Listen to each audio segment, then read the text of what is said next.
We start off with an AI boom for the markets. Wall Street piling into the trade, helping the tech-heavy Nasdaq gain 2.5% this week. Its fifth straight week of gains. Nvidia's blowout earnings and guidance, and Marvell's forecast for quote-unquote tremendous potential in AI, adding fuel to this fire.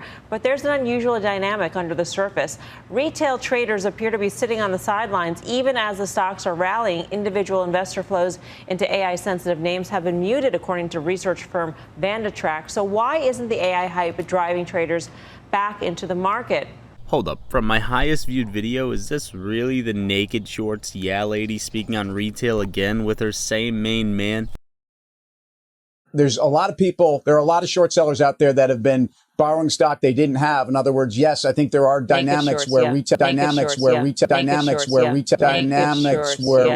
investors can get caught. It was at this moment that he knew. It's really fucked up. As they were doing then, they're doing it now. It's all scripted, but they're arguing retail sentiment and if retail left the market or not. In this clip, you're going to find them talking about AMC, Bitcoin, and how retail traders basically aren't investing anymore and they're afraid. However, you'll find a disagreement, which of course I disagree as well, that actually shows something's about to happen with the market, and in fact, institutional investors are the ones who are afraid, as well as banks, not really retail. If anything, retail is jumping into everything right now as we speak. Or maybe they will go into the market and fuel another leg higher. Grasso, what do you think? So I think the retail investors normally like cheaper stocks. They like lower price stocks. They could buy more of that stock. And if you look at during the meme era of stocks, they were buying a lot of cheap stocks, a lot of heavily shorted stocks. You can't say that now.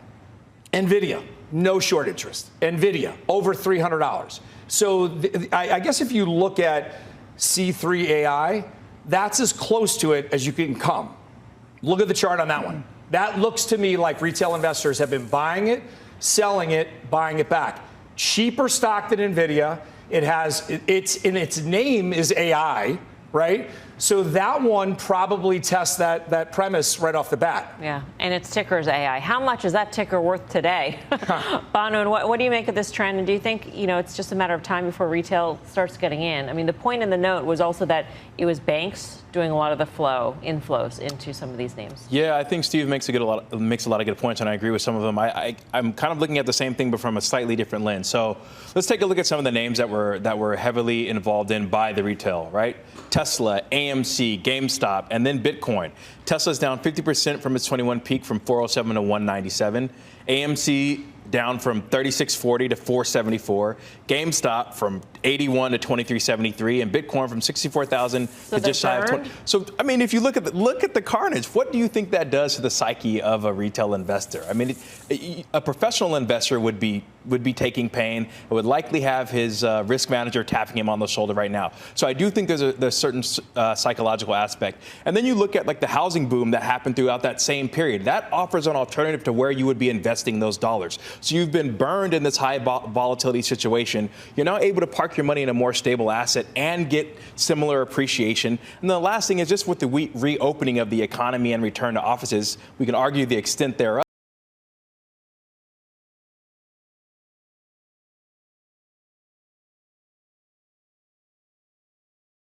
You just don't have as much time to fixate over how you're going to be trading your portfolio around. So I think those three dynamics together make it, a bit more challenging for the retail investor to participate. Are you surprised by this guy? I'd agree with what Steve said and Bonowitz said. I think that's exactly right. Steve's point about these stocks are expensive in terms of a price level makes a lot of sense. And Bonowitz's point about these folks getting burned, look at AMC, look at where GameStop is. Bitcoin is a great example. On top of which, I don't think people have the time necessarily that they had in the peak of COVID when a lot of people might have been home working clearly, but had more time on their hands to actually trade stocks. So I think it's a function of all those things. I don't know if it's a tell necessarily on the market or where we're going, but I think it's important to bring up. And I think to a certain extent, I think we've explained a lot of the reasons why they're not there. Yeah, but maybe the tell really is the inflation in these prices. And I don't mean to cast aspersion on the term by using that term, inflation, meaning just the stock's going up by so much, Tim. I mean, what does that say about the markets and how quickly this happened? I mean, these are just jaw-dropping gains in just a couple of trading days.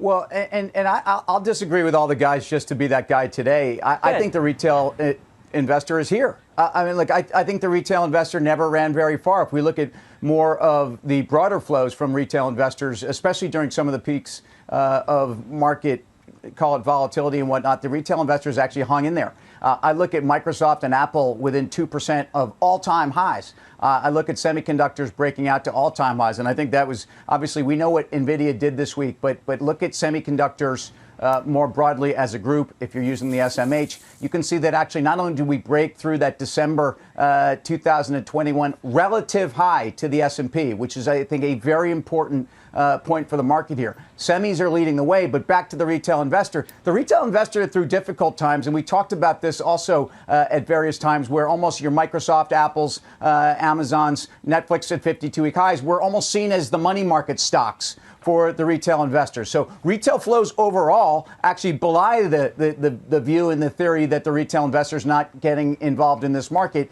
And if anything, the institutional positioning and the sentiment we get from Bank of America and all the other folks that measure where the professional community is, say they are the ones that are most nervous and most underweight this market right now.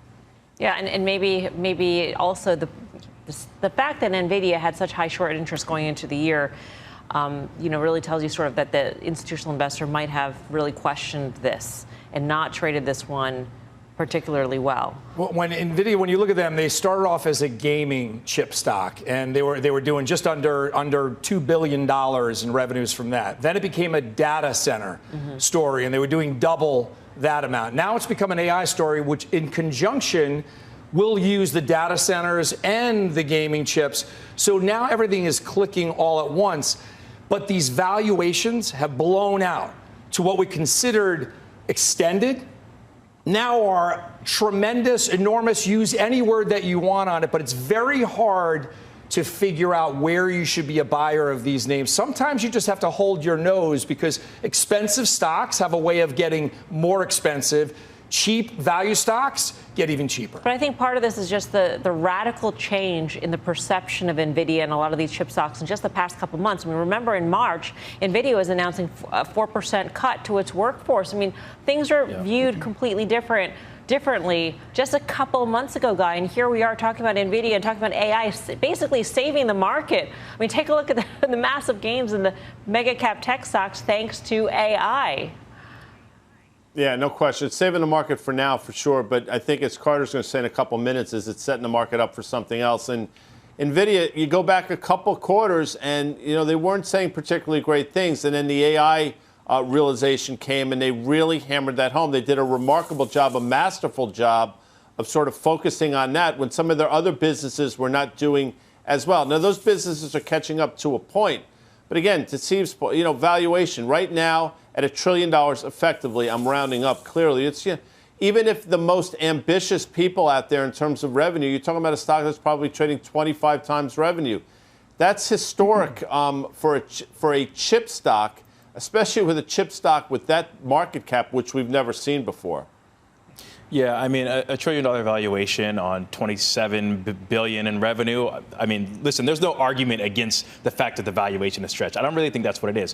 What I think, to me, at least, is that Nvidia is kind of viewed as this tangential play as opposed to a pure play, which inherently will have more risk to live and die on this AI theme, so to speak. So Nvidia still has this use case well within gaming. You saw the same type of dynamic happening with the whole Web3 move, right? Meta came out and announced it. The logic was that, listen, you're going to need this processing ability that Nvidia clearly has a leadership position in order to kind of make this move. And I think it's the same situation with AI, where there's still an underlying operating business that supports at least some type of cash flows there. And then you have the upside with the AI adjacent, as opposed to chasing a name that is going to live or die on its ability to deliver on the AI front. But all that said, do you like Nvidia here?